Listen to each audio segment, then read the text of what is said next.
चलिए शुरुआत करते हैं गोल्ड स्पॉट के प्राइस चार्ट से।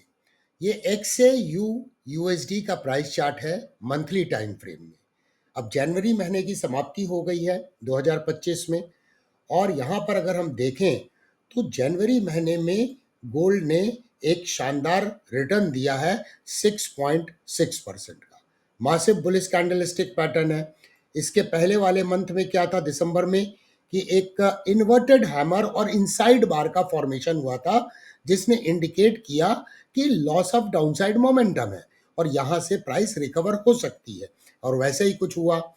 लेकिन हिस्टोरिकल प्राइस एक्शन को देखें तो सितंबर 2011 से ये गोल्ड गिरता रहा और उसके बाद इसने राउंडिंग बॉटम पैटर्न का फॉर्मेशन किया। इस जगह पे ध्यान से देखिए, ये एरिया सीखने के लिए है, खास करके अगर आप मार्केट में शुरुआती हैं और बिगनर हैं। यहाँ पे कई बार क्लोजिंग बेसिस पे ब्रेकआउट हुआ इस नेकलाइन का, लेकिन कहीं ना कहीं प्राइस गिरती रही और कंसोलिडेट करती रही। अंत में जाके नवंबर 2023 में यहाँ पर डिसाइसिव ब्रेकआउट हुआ। इसीलिए हमारा फोकस मार्केट में फॉल्स ब्रेकआउट को अवॉइड करने के लिए डिसाइसिव ब्रेकआउट पे होना चाहिए, क्वालिटी ब्रेकआउट पे होना चाहिए। और इसके बाद देखिए प्राइस में एक पैराबोलिक राइज देखा गया। तो अगर हम इस राउंडिंग बॉटम पैटर्न के अनुसार गोल्ड का एक टारगेट प्रोजेक्ट करें तो चलिए मैं इसे मेजर करता हूं और इसे मैं प्रोजेक्ट करता हूं। तो यहाँ पर देखिए इसने 61.8% एक्सपांशन के टारगेट को अचीव किया, और फिर 2 महीने तक इसमें एक लॉस ऑफ मोमेंटम देखा गया, करेक्शन हुआ, और अब ये ट्रेंड का रिजम्पशन हो रहा है। तो इस ट्रेंड के रिजम्पशन में अगर हम लिटिल लॉन्ग टर्म टारगेट की बात करें तो $3,500 का ये टारगेट निकल के आता है। तो ओवरऑल ट्रेंड गोल्ड के केस में बुलिश नजर आ रहा है। वैसे हम टारगेट चाहे तो दूसरे तरीके से भी निकाल सकते हैं। ये प्रायर इंपल्सिव वेव है और ये एक बुलिश फ्लैग का ब्रेकआउट हुआ है जनवरी महीने में। तो अगर हम बुलिश फ्लैग के अनुसार टारगेट को प्रोजेक्ट करें तो ये देखिए मैंने हाइट को मेजर किया और इसे मैं प्रोजेक्ट कर रहा हूं। तो इसके अनुसार पहला टारगेट आता है $3,136 का, और उसके बाद $3,530 का। तो ओवरऑल हम ये बोल सकते हैं कि एक इंटरमीडिएट टर्म में, लॉन्ग टर्म में गोल्ड का अगला एक पॉसिबल टारगेट जो है $3,500 का हो सकता है। चलिए अब बढ़ते हैं एमसीएक्स के गोल्ड पे, चेक करते हैं। गोल्ड फ्यूचर्स का मंथली टाइम फ्रेम में प्राइस चार्ट है एमसीएक्स के ऊपर में। यहाँ भी हम देख सकते हैं कि एक continuation chart pattern, rounding pattern का फॉर्मेशन हुआ। अगर इसे लॉन्गर टर्म प्राइस में बात करेंगे तो ये एक प्रायर बुलिश रन था, तो इसे हम कप एंड हैंडल भी बोल सकते हैं, जिसका यहाँ पर फाइनली ब्रेकआउट हुआ और उसके बाद काफ़ी तेजी देखी गई गोल्ड के प्राइस में। तो अगर हम इस पैटर्न के अनुसार टारगेट को प्रोजेक्ट करें तो चलिए देखिए क्या टारगेट निकल के आता है। तो गोल्ड ने यहाँ पे ऑलरेडी अपने टारगेट को अचीव कर लिया है ये पैटर्न के अनुसार। तो इस पैटर्न के अनुसार टारगेट अचीव करके बाद करेक्शन हुआ, अब ट्रेंड का रिजम्पशन हो रहा है। तो अगला पॉसिबल टारगेट 86,100 पर निकल के आ रहा है गोल्ड के केस में। यहाँ पे टारगेट हम दूसरे तरीके से भी निकाल सकते हैं, और वो दूसरा तरीका क्या हो सकता है कि रीसेंट टाइम में देखें तो जनवरी 2025 में गोल्ड ने एक शानदार रिटर्न दिया 6.67% का, और वहीं प्रायर मंथ में देखें तो एक इन्वर्टेड हैमर का फॉर्मेशन था दिसंबर 2024 में, और वो एक इनसाइड बार भी था। और इनसाइड बार का तात्पर्य है, इन्वर्टेड हैमर का तात्पर्य है कि करेक्शन की समाप्ति का वो इंडिकेशन था। तो यहां पर अगर हम देखें तो प्रायर इंपल्सिव वेव कौन सी है, तो प्रायर इंपल्सिव वेव ये वाली इंपल्सिव वेव है, और इसके बाद ये करेक्शन है, कंसोलिडेशन है। तो ये एक बुलिश फ्लैग का ब्रेकआउट है। तो अगर हम बुलिश फ्लैग के अनुसार इसके टारगेट को प्रोजेक्ट करें तो चलिए बुलिश फ्लैग के अनुसार टारगेट प्रोजेक्ट करते हैं। तो इस हिसाब से देखिए इसका अगला टारगेट 87,000 निकल के आ रहा है। टारगेट किसी भी चार्ट पैटर्न के मिनिमम एक्सपेक्टेड ऑब्जेक्टिव रहते हैं, और टारगेट्स जो होते हैं वो समय समय पे चेंज होते हैं चार्ट पैटर्न के अनुसार। तो जो पोजिशनल व्यू लेते हैं वो ट्रेंड को राइड करते हैं जब तक कोई डिस्ट्रीब्यूशन पैटर्न ना बने। अब चलिए वीकली प्राइस चार्ट में चलते हैं। तो वीकली प्राइस चार्ट में भी हम क्या देखते हैं कि इसके पहले यहाँ पर देखिए बुलिश फ्लैग का एक ब्रेकआउट हुआ, ये प्रायर इंपल्सिव वेव थी। तो अगर हम इस बुलिश फ्लैग के अनुसार अब वीकली प्राइस चार्ट में टारगेट को प्रोजेक्ट करें तो ये देखिए इसका अगला टारगेट आता है 86,100 का। तो ये बुलिश फ्लैग के अनुसार टारगेट हो गया। यहाँ पे देखिए टारगेट दूसरे तरीके से भी निकाल सकते हैं। यहाँ पर प्रायर प्राइस एक्शन को देखें तो ये जो लेवल था एक रेजिस्टेंस का लेवल था और इस जगह पे अगर हम एक ट्रेंड लाइन खींच दें तो ये देखिए असेंडिंग ट्रायंगल का ब्रेकआउट है। तो अगर इसके अनुसार हम टारगेट को प्रोजेक्ट करें तो ये तो शायद अचीव हो गया है, ये अचीव हो गया है और इसके बाद अगला टारगेट आ रहा है 85,228 का। सो ओवरऑल ट्रेंड बुलिश है। बार बार देखिए मार्केट में हो क्या रहा है, कंटिन्यूशन चार्ट पैटर्न बन रहा है। यहाँ पे बुलिश रन हुआ, फिर यहाँ कंसोलिडेशन हुआ, फ्लैग का ब्रेकआउट हुआ, यहाँ देखिए कंटिन्यूशन चार्ट पैटर्न है, कप एंड हैंडल पैटर्न, फिर इसके बाद यहाँ करेक्शन हुआ, यहाँ पे फिर से रिकवरी आई, बुलिश फ्लैग ये कंटिन्यूशन चार्ट पैटर्न का ब्रेकआउट हुआ, थ्रोबैक हुआ, फिर यहाँ देखिए बुलिश फ्लैग का ब्रेकआउट हुआ। तो इस तरह से जब मार्केट मार्कअप फेज में होता है तो बार बार आपको कंटिन्यूशन चार्ट पैटर्न मिलते हैं एंड स्विंग ट्रेडिंग की सही अपॉर्चुनिटी मिलती है। केवल हमें वैल्यू जोन में बाई करना चाहिए। अब चलिए बढ़ते हैं डेली प्राइस चार्ट में। तो अब हम डेली प्राइस चार्ट में क्या देख रहे हैं कि प्राइस सर्टेनली ओवर एक्सटेंडेड है।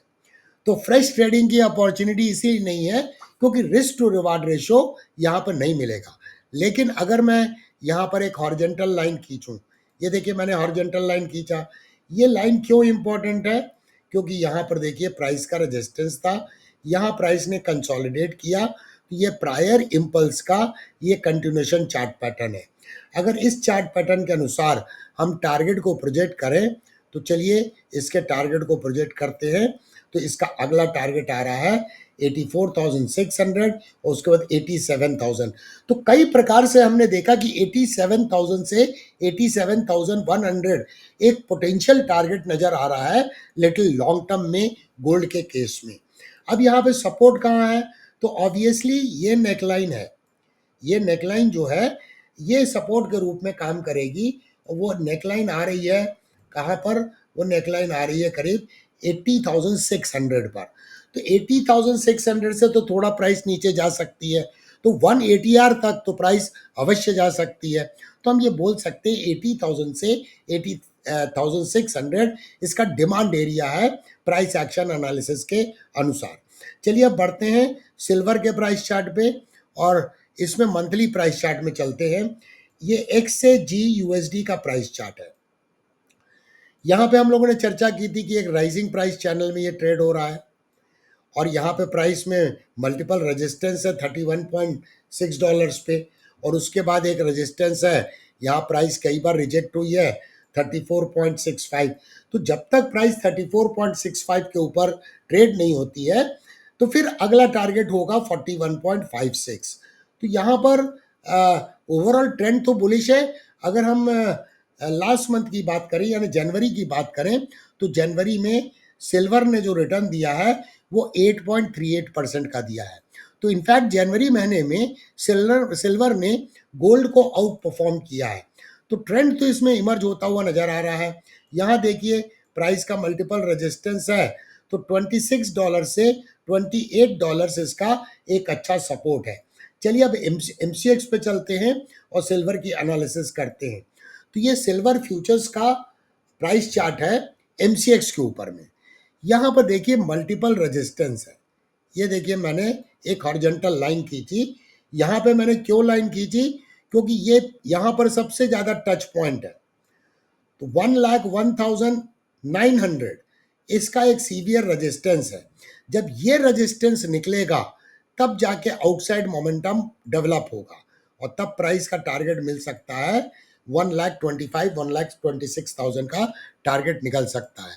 यहाँ पर अगर मैं एक और हॉरिजॉन्टल लाइन खींचूं तो यहाँ पर देखिए मल्टीपल बॉटम का फॉर्मेशन है और इसका अपेक्स कहाँ है, ये प्राइस का रिजेक्शन है। तो इसका अपेक्स निकल के जो आ रहा है वो अपेक्स निकल के आ रहा है 1,09,355।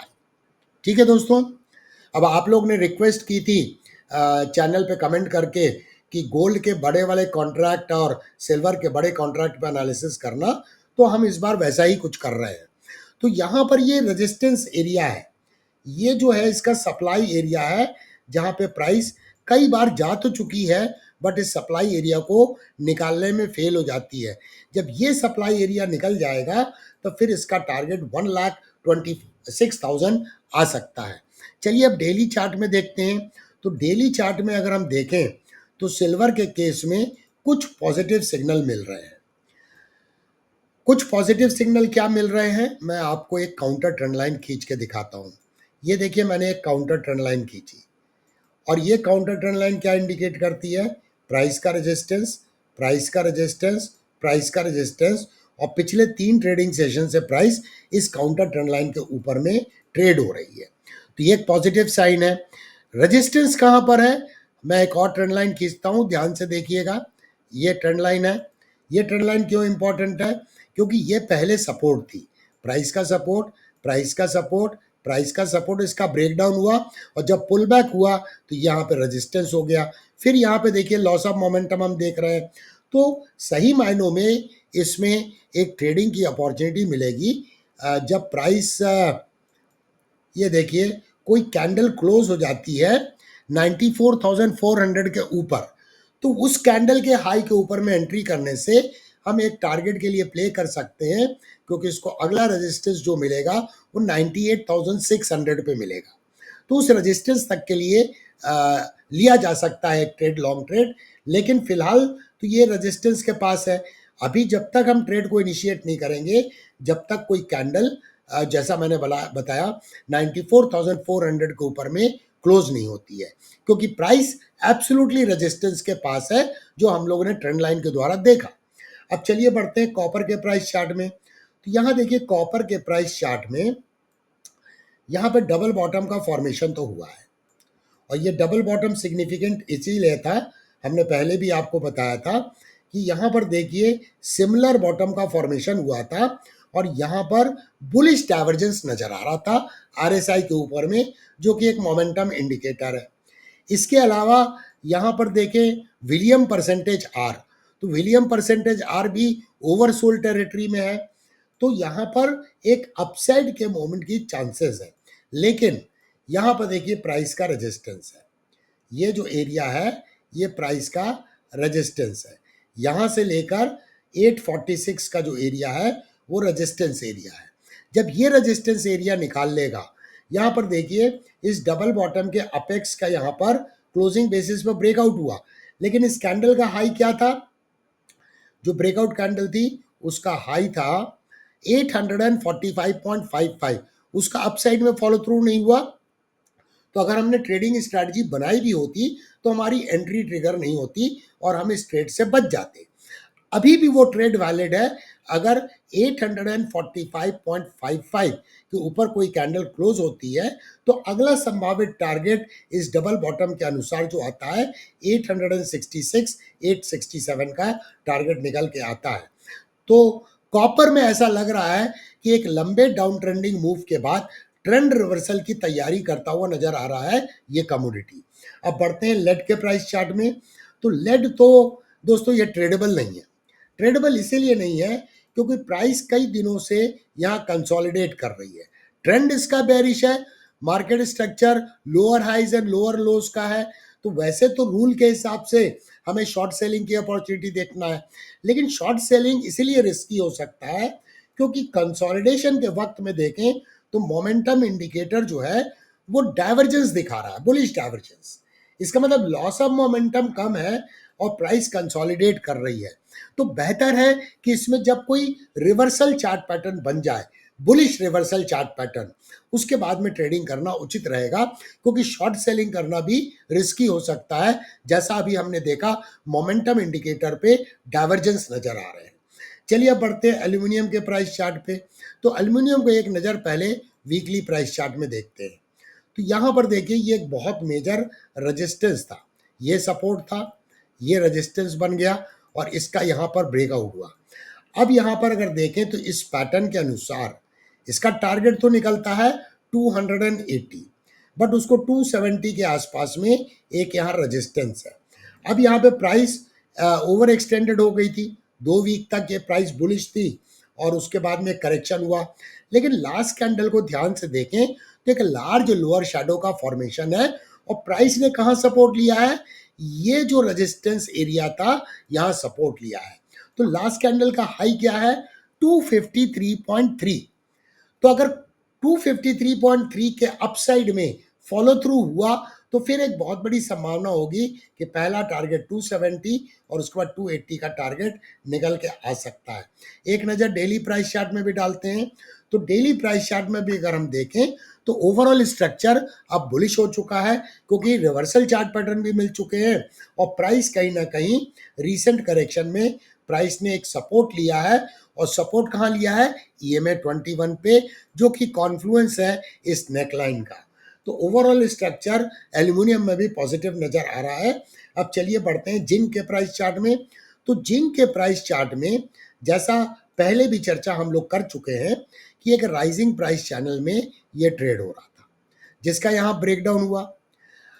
अब ये ब्रेकडाउन के बाद में प्रॉब्लम यहाँ पर यह है कि अगर हम लॉन्ग ट्रेड लेते हैं तो ये पास में ही रेजिस्टेंस है, तो रिस्क टू रिवार्ड रेशो नहीं मिलेगा।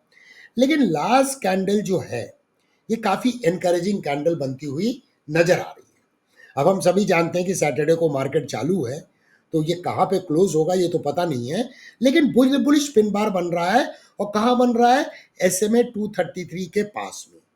तो क्या ये करेक्शन समाप्त हो गया है, तो इसका कंफर्मेशन तो दोस्तों तभी आएगा जब कोई कैंडल 277 या 278 के ऊपर में क्लोज हो जाती है, या रफ मान के चले EMA 55 के ऊपर में क्लोज हो जाती है, तो फिर ये राइजिंग प्राइस चैनल के अंदर चली जाएगी और उसके बाद फिर इसका टारगेट हम यहाँ तक प्ले कर सकते हैं, क्योंकि फिर उसके बाद इसको एक इंटरमीडिएट रेजिस्टेंस मिलेगा, वो मिलेगा 283 पे, और उसके बाद एक रेजिस्टेंस मिलेगा 293 पे। तो फिलहाल हमें इस पे अलर्ट सेट करके रखना चाहिए, क्योंकि अभी अपसाइड मूव में ये ट्रेंड लाइन, यहाँ देखिए प्राइस का सपोर्ट है, प्राइस का सपोर्ट है, ये प्राइस का रेजिस्टेंस है, प्राइस का रेजिस्टेंस है। तो ये जोन जो है ये बहुत स्ट्रॉन्ग सप्लाई एरिया है, तो लॉन्ग ट्रेड लेने में risk to reward ratio proper नहीं मिलेगा।